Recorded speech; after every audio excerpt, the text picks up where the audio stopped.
Hujan beracun ini datang tanpa peringatan dan membawa kehancuran. Begitu asam jatuh ke jalan, semuanya mulai meleleh, bahkan kabel listrik pun tidak bisa bertahan. Lapisan luarnya mulai mencair, kaca depan retak dan hancur. Seseorang anak yang melihat keluar dari sunroof hanya bisa menunggu kematiannya. Hujan itu tak kunjung berhenti. Orang-orang meninggalkan mobil mereka dan berlari mencari perlindungan. Jalan berubah menjadi neraka. Setelah beberapa waktu, hujan berhenti. Seorang pria membawa istri dan anaknya dengan motor menuju tempat perlindungan di luar kota. Namun nasib tidak berpihak. Motor yang terlalu lama digunakan mulai mengeluarkan asap. Tak seorang pun tahu kapan hujan berikutnya akan turun. Mereka meninggalkan motor dan melanjutkannya dengan berjalan kaki. Satu-satunya helm dikenakan pada kepala sang anak. Awan gelap kembali menggantung di langit. Hujan hampir turun lagi. Pria itu berlari bersama keluarganya menuju hutan. Setelah lama berlari, istrinya jatuh kelelahan. Anak itu ingin berkata sesuatu, tapi sang pria alih-alih menggendongnya, memberi semangat pada istrinya dan menyuruhnya untuk terus berjalan. Saat mereka menyeberangi hutan, anak itu kehausan. Pria itu berhenti dan memberikan botol air terakhir. Tempat perlindungan di luar kota sudah penuh. Penjaga tidak membiarkan siapapun masuk. Pria itu datang bersama istri dan anaknya. Banyak orang-orang yang memohon, tetapi penjaga berkata tidak ada tempat lagi. Lalu tembakan dilepaskan. Kerumunan berhamburan.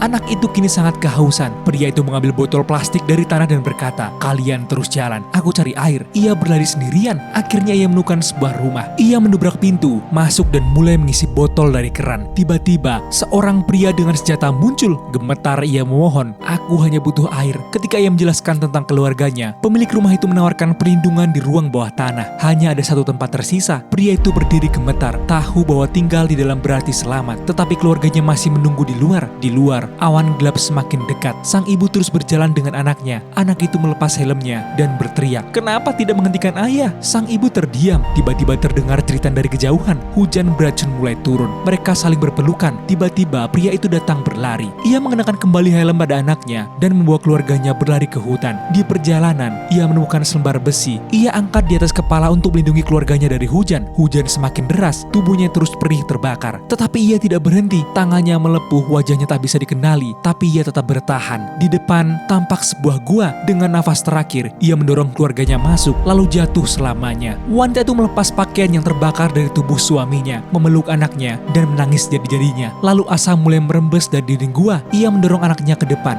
Gua mulai runtuh. Ia menempelkan tubuhnya pada dinding agar anak bisa merangkak. Akhirnya gua itu pun runtuh, menguburnya hidup-hidup. Anak itu merangkak keluar. Hujan telah berhenti. Di depannya hanya ada kehancuran tanpa orang tua. Bagaimana ia bisa hidup sendirian? Anak yang malang.